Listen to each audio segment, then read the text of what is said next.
ही माणसं शिवप्रभूंसाठी जमा होतात, हे त्याचं सगळ्यात महत्वाचं कारण. पण या श्रीशैल मल्लिकार्जुनच्या फक्त 3च दिशेला गोपूर आहे. चौथं गोपूर अपुर आहे. चौथं गोपूर बांधायचं राहिलंय. चौथं गोपूर अर्धवट आहे. अरे हे मग बांधलं पाहिजे. चौथ्या गोपुरामध्ये महाराजांची मूर्ती प्रतिष्ठापित केली आंध्राच्या कामगारांनी.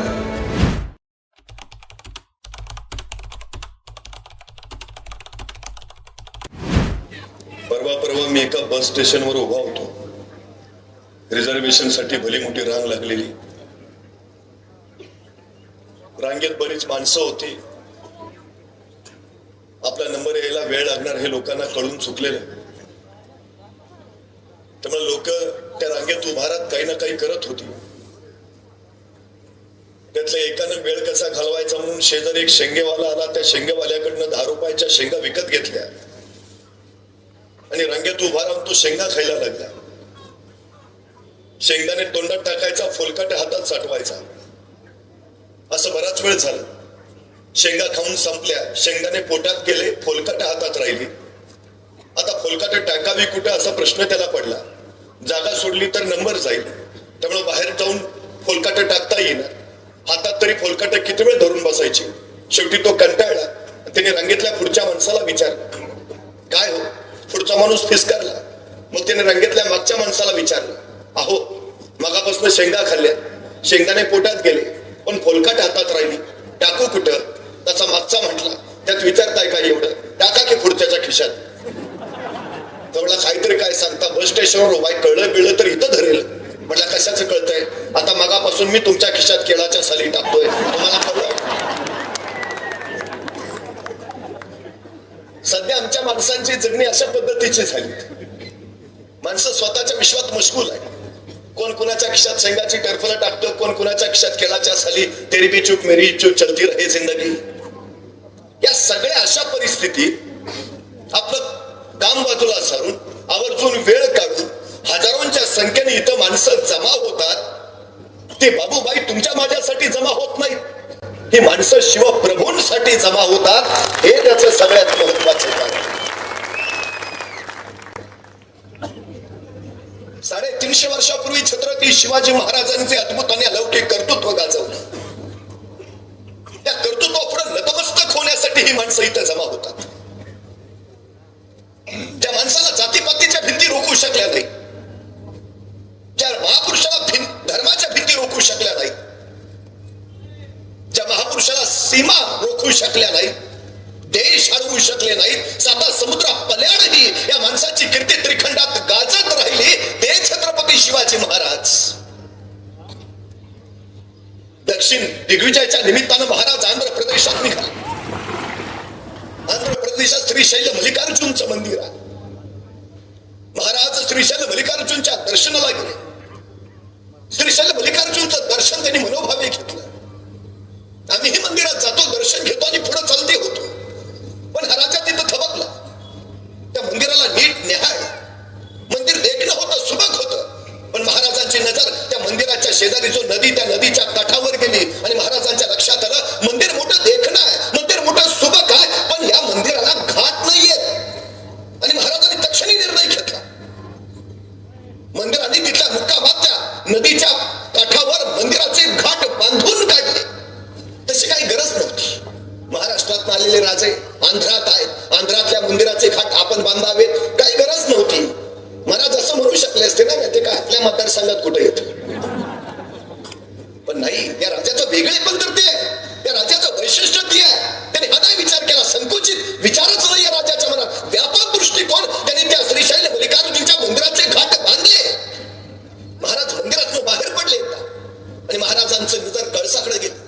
कळसाचं दर्शन घेतलं आणि महाराजांच्या लक्षात आलं, मंदिराच्या चारही बाजूला 4 गोपुर हवीत.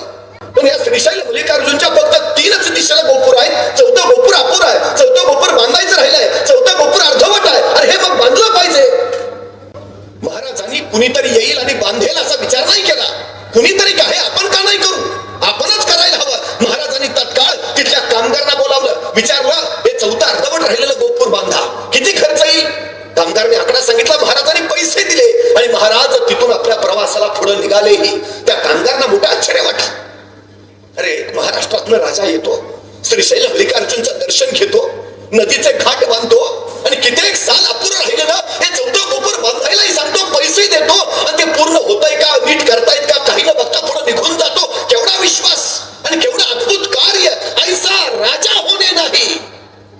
या कामगारांनी विचार केला, ते 14 गोपुर तर त्यांनी बांधलंच, पण एवढा मोठा राजा, एवढा उदात्त राजा, एवढा उत्तुंग राजा, हा राजा सातत्यानं आपल्या समोर असला पाहिजे.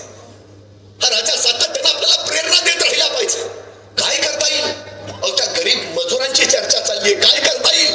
हा राजा आपल्या नजरेसमोर राहिला पाहिजे, काय करता येईल?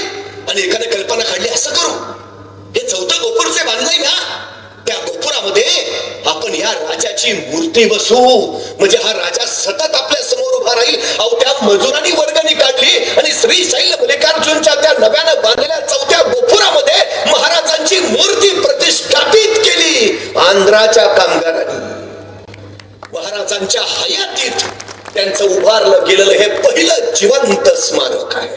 पहिलं. माणूस गेल्यावर त्याचे पुतळे होतात हो, पण जिवंतपणीच महाराजांची अशी स्मारक लोकांनी मोठ्या कीर्तीनं उभारली. अरे हा राजा आपल्या समोर हवा आहे. कुणी घ्यावं, तानाजी बाजी यसाजी कोण, कुणी. प्रत्येकाचं आयुष्य सांगतं कसं जगावं आणि कसं मरावं. एक एक माणूस असा. तर दिलेर खान आला बुर्हानपुऱ्याहून नाशिकच्या दिशेने. त्या नाशिकच्या प्रांतातले काही किल्ले मराठ्यांनी जिंकले होते. त्याच भागात एक किल्ला होता कन्हेरागड. दिलेर खान या कन्हेरागडावर येणार याची कुणकुण मराठ्यांना लागली. आणि एक सरदार ज्याचं नाव रामजी पांगेरा, तो त्या कन्हेरगडाच्या पायथ्याशी अवघ्या 700 मावळ्यांनी उभा होता. आज ना उद्या हा दिलेर खान स्वराज्यात घुसणार, त्याला स्वराज्यात घुसता येऊ नये पुन्हा रामजी पांगेरा त्या कन्हेरगडाच्या पायथ्याला गस्त घालत बसला होता. या रामजी पांगेराला कळालं दिलेर खान पठाण येतोय. 30,000 फौजेनिशी, मोठा हट्टी आणि चिवट दिलेर खान, पराक्रमी पाया. तो दिलेर खान 30,000 फौजेनिशी. दुसरा कुणी असता तर दिलेर खान येतो हे ऐकूनच तराट पळत सुटला असता, डिपॉझिट पण राहणार नाही. पण नाही, हा रामजी पांगेरा 700 मावळ्यांनी शिजू राहिला. येऊ द्या त्याला. दिलेर खान येतोय म्हटल्याबरोबर हा रामजी पांगेरा आपल्या 700 मावळ्यांपुढे उभा राहिला आणि हा म्हणाला, दिलेर खान अशी झुंजायचा आहे, जे जातीचे असतील ते बरोबर येतील, जे जातीचे नसतील चालते होतील. लक्षात ठेवा, लढेल त्याला सोन्याची कडी आणि पळेल त्याला चोळी बांधली. काय घ्यायचंय ते ठरवा. कोण तयार, कोण तयार? आणि बघता बघता 700 मावळ्यांचा किलकार झाला. अभि तयार, हर हर महादेव. आणि बघता बघता या रामाचे पांगारानं स्वतःच्या अंगातली कपडे सरळ टराटरा फाडून टाकली, डोक्यावरचा मुंडा असा फेकला. ये दिलेर खान ये. आणि बघता बघता दिलेर खानाच्या घोड्याच्या टापांचा आवाज आला आणि 700 मावळे भिंगरी सारख्या करकरात फिरले. दोन्ही हातात हत्यारं घेतलेले 700 मावळे बघता बघता दिलेर खानाशी झुंजू लागले. बेफाम पिपरी सिमग्यात घुमावी तैसे मराठे कडाडले. दिलेर खान अचंबित झाला. अरे कोण शौर्य, अरे कसलं शौर्य. माझे शिवाजी राजे सांगायचे रे, माझा एक मावळा 100ला भारी आहे, अरे 500ला भारी पडत होता. बेफाम झुंजत होता. दारू घोटार भडकावं तसा रामाजी भडकला होता. बेफाम तलवारबाजी, शमशेरबाजी, एक एक मावळा झुंजत होता. दिलेर खानाचा 30,000 सैन्य, पण हट्टी दिलेर खान तटला, हटला. बघता बघता मागा सुरू लागला. मराठ्यांच्या शौर्यापुढे त्याने माघार घेतली आणि 30,000 मराठ्यांचं सैन्य पाठीला पाय लावून पळत सुटलं. आणि पांगाजी खडाडला, मराठ्यांची पोर आम्ही भिणार नाही मरणाला. 700 मावळ्यांपुढं 30,000 फौजेनं माघार घेतली. दिलेर खान पळत सुटला भयान. जगाच्या इतिहासात अशा युद्धाची नोंद आहे. चिमुटभरांनी चिमुटभर लोकांनी परातभर माणसांचा पराभव केलेच. इथं आहे, माझ्या शिवाचारी तळात आहे. अहो या रामजी पांगारनं अफजल खानाच्या वेळी प्रचंड पराक्रम गाजवला. ही जी 2000 घोडी मिळवली ना या रामजी पांगारानं. पण कोण रामजी पांगारा? कुठला रामजी पांगारा? त्याचा गाव काय, त्याचा ठाव काय, इतिहासाला काहीही माहित नाही. पण इतिहासाला त्याचा पराक्रम माहिती आहे, त्याचं शौर्य माहिती आहे, त्याचं तेज माहिती आहे, त्याचं ओज माहिती आहे, मातेसाठी कसं मरायचं हे माहिती आहे, जे माझ्या रामाजीने दाखवलं स्वराज्यासाठी. महाराजांनी अशी अशी माणसं वेचली हो, एक एक एक. राज्य कधी उभा राहतात? अशी माणसं ज्यावेळी त्या मातीत पैदा होतात ना तेव्हा. महाराजांनी अशी माणसं तयार केली, या मातीला ते भाग्य मिळालं हो. जन्मल्यावर इथले आयुष्य सुरू होत नाहीत, मेल्यानंतरच इथले आयुष्य चालू होतात. असा नवा अध्याय शिवरायाने या मातीला घालून दिला. म्हणून मातीसाठी मरायला हा महाराष्ट्र केव्हाही तयार. विषय कारगिलचा असू द्या नाहीतर मुंबईवरच्या 26/11च्या हल्ल्याचा, मातीसाठी शहीद होणाऱ्यांची संख्या सगळ्यात जास्त तुमच्या माझ्या मातीतली आहे. याचं कारण हे की छत्रपती शिवाजी महाराज इथं जन्माला आले, ज्यांनी मातीसाठी मरण्याचा वासा आमच्या पदरात घातला. असा एक एक नरदुर्ग महाराजांनी स्वराज्यासाठी गोळा करून ठेवला होता. स्वराज्यासाठी, मातीसाठी तो वाटेल ते करायला तयार होता. ही ताकद होती स्वराज्याची सगळ्यात महत्वाची. 36 वर्ष औरंगजेब का धडपडत होता स्वराज्य घ्यायला? हे फक्त राज्य होत, हा डोंगर दऱ्यांचा प्रदेश होता, हा सुजलाम सुफलाम नद्या नाल्यांचा भाग होता. स्वराज्याच्या का माग लागला होता तो? अरे घ्यायचं होतं तर त्यांनी इराण जिंकावं, त्यांनी अफगाणिस्तान घ्यावं, त्यांनी आदिलशाही घ्यावी, त्यांनी निजामशाही घ्यावी, त्यांनी विजापूर कुतुबशाही घ्यावी. हे सगळं माग सारलं त्यांनी. हे नाही घेतलं तरी चालेल, ते राहू द्या एक वेळ, चालेल, काय फरक पडत नाही. पण पहिलं स्वराज्य जिंकलं पाहिजे. अरे पण कणबरच आहे ते, तू मनबर आहेस असू द्या, तरीही पहिल्यांदा स्वराज्यच घेतलं पाहिजे. का?